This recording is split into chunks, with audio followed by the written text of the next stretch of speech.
women influence 85% of all consumer purchasing decisions. 85%. Anybody in this room that works with women, you need to know this.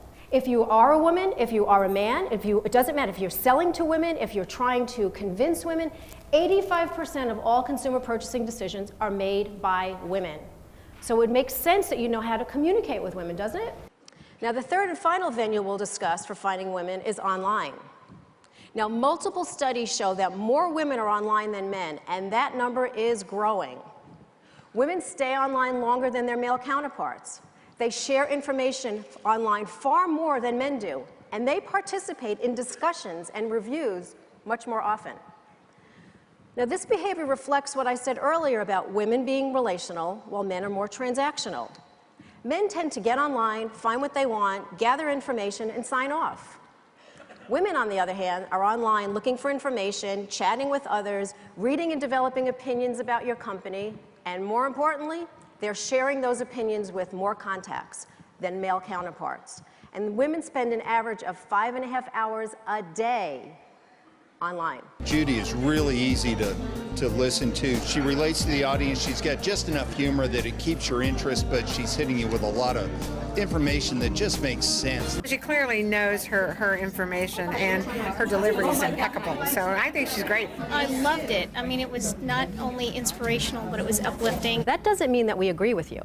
All it means is that we're acknowledging the fact that you're speaking. That's all it means. So when you're dealing with a male salesperson and you go like this, he's like, gotcha.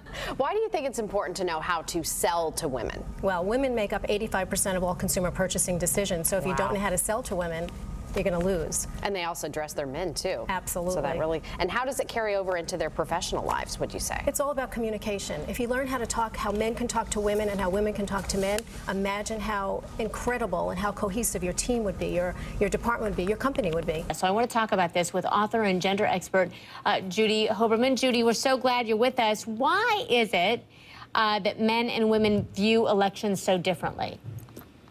Well, thanks for having me. I think one of the big differences is the way that men and women react in society. Men are more transactional, they're more into the facts and figures, and women are more relational, they're building relationships. And that's what both genders are doing with the candidates. Women, they are organizers, they're results-oriented, and they're also gatekeepers. If you've ever tried to get into a CEO's office, you have to go through the gatekeeper. Yeah. So they are the protectors because they protect everyone around them. They're playing a major role Absolutely. in this. Again, generally speaking, men are more like this. Generally speaking, women are more like that. But what you want to know is you have to take your lead from the person you're speaking to. So if you were talking to me and you were telling me about a cell phone and you said, I just want this, this, and this, and I might ask you questions and you're like, wait, that's not what I wanted. So I have to take my lead from you. With Miyoshi, I got it right away.